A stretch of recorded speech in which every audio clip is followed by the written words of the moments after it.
So what do you know about this hurricane, and is it impacting your preparation for FAU? I mean, obviously, everybody's paying attention to it along the entire East Coast, right? First and foremost is always going to be safety for your players, your families, everybody that surrounds the program. So we are keeping an eye on it. At the same time, we're approaching it as though we're going to play the game. Did you start anything earlier with the Thursday game that allowed you to get ahead of things?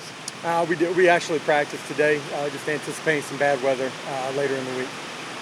When you look back at the film of your quarterbacks, did you see when they took out at you? I thought there were a bunch of positives. I thought one, their decision making was really pretty sound for most of the night. A couple of throws that we threw into heavy traffic that you'd like to have back. A couple of things accuracy-wise that we want to be better at, but overall for first night out, a lot of positives. You look at Brandon missing those deep throws. Is that just a timing issue? Is that To be honest, I really wanted him to throw them kind of the way he did, throw them aggressive, and when they hit, their touchdowns and not just long gains. We're a step off on both of those, so some positives in that, even though they were both incompletions. Do you expect that rotation to continue between Brandon and Dylan? I think both of them earned the opportunity to continue to play football for us, and a lot of similarities, some unique differences too. But as we continue to move forward, both see all those guys playing. How much did it help you guys to be able to see FAU take on Ohio State on Saturday night? To kind of maybe get an early look at what they just early in the season. The more tape you get, the better understanding you have of who they are. Personnel, where they're going to put their personnel, what they're trying to do, and so I think all in the season as you go, all that early tape starts adding up and giving you a more complete picture. What do you think more about Dylan, his performance looking at the tape, his reads? Really sound decision making. Was in the right spot with the football all night long. Was on time. Missed a couple throws, but I thought he had great command, great presence. Pushed our tempo, handled it really well, communicated really clearly. What kind of push do you think that O-line got, especially starting a new guy out there or playing a new guy, Tony Gray, out on the left side? I thought Tony played really well throughout the night. Played really well fundamentally. I thought he did a good job seeing the pictures of what was going on, communicating with the center and the left guard, make sure we were on the same page on the front side of plays and on the back side. And I thought all in all, night one for him being out there, a lot of really good things. What do you think about Sam Jackson, who lined up 3 different spots? I thought he's got the ability to do just that and play all of them really, really well. I thought he played well at tackle, played at the guards really well. He's smart. He understands it, plays with great technique. He's purposeful in the way he works. That is why he has the ability to play multiple positions and play them at a high level. What was your impression of the defense? Obviously, you guys had Yeah, I thought tight coverage all night long. I thought our front seven, changed the way the game was played. Playing on the other side of the line of scrimmage, creating disruptive plays. Putting a ton of pressure on the quarterback, hitting him as he's throwing the football. All those things add up to that guy not being real comfortable playing in third and long situations, which tilts the favor and advantage of the defense. Any updates on Bam? Not that I'm going to put out right now. We will hear soon. Because you were able to play so many guys, in those third and fourth quarters, was anybody among those second and third strings that really stood out to you?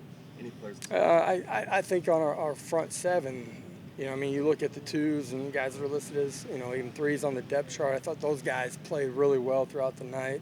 The young linebackers I thought played really well. Were assignment, gap sound, communicated really well out there. I thought, Montalvo, defensive tackle, was disruptive, relentless, did a really nice job. Brett Bell kind of like your hybrid tight end / tackle. I noticed he switched jerseys and played both positions. You did notice that, huh? Nah, he's got the ability. He's played tight end in the past. He's comfortable there. His added weight, so he's developing as a tackle too. But did a really nice job there in our 12 personnel package. As far as things you want to improve, what are things that weren't perfect that year? A bunch of things, right?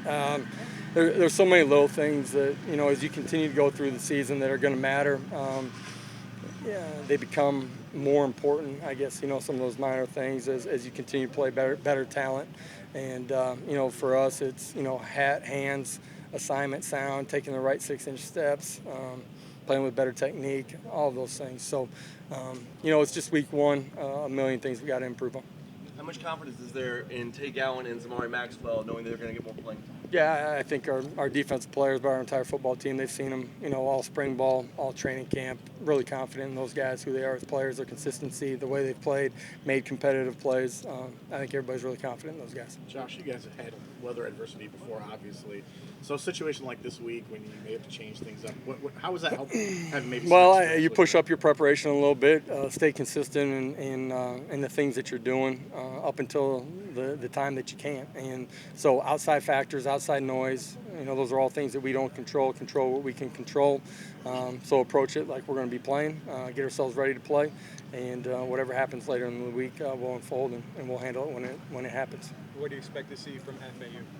They're athletic. I thought, defensively, gave up some points early in the first 13 plays. After that, they played extremely physical, settled into their game plan.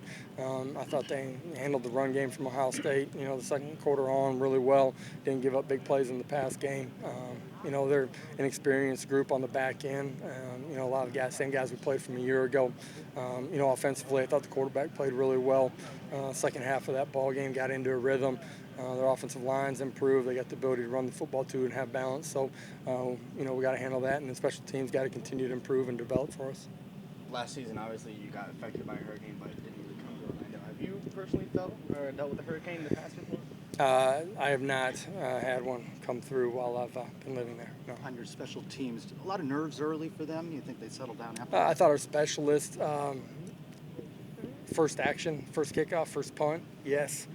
I was really proud of the way they settled back in, though, and played pretty well the rest of the night.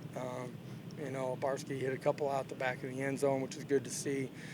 Osteen, I thought, was consistent the rest of the night. Alex was really good at snapping, and Dylan was really, really consistent all night. So I like a lot of what we saw. I want those guys to continue to improve, get more comfortable and confident. But then it's the other guys, too, that are on the cover units and return units continuing to improve. What's the latest on Daryl Mack? Continuing to get better, starting to get out there and move around on the practice field right now. For Dylan, obviously last week. Not with the offense, if that makes sense. Just starting to move, jog, and do those type of things. With Dylan last week, you put him in because you had kind of you had a set play or set drive. Set drive number, yeah. This time around with him, are you going to do the same sort of situation, or are you going to let the player we haven't finalized. We kind of finalized that late in the week last week as well. We'll do that again this week. Okay. All right, appreciate it, guys. Thank you, sir. Enjoy.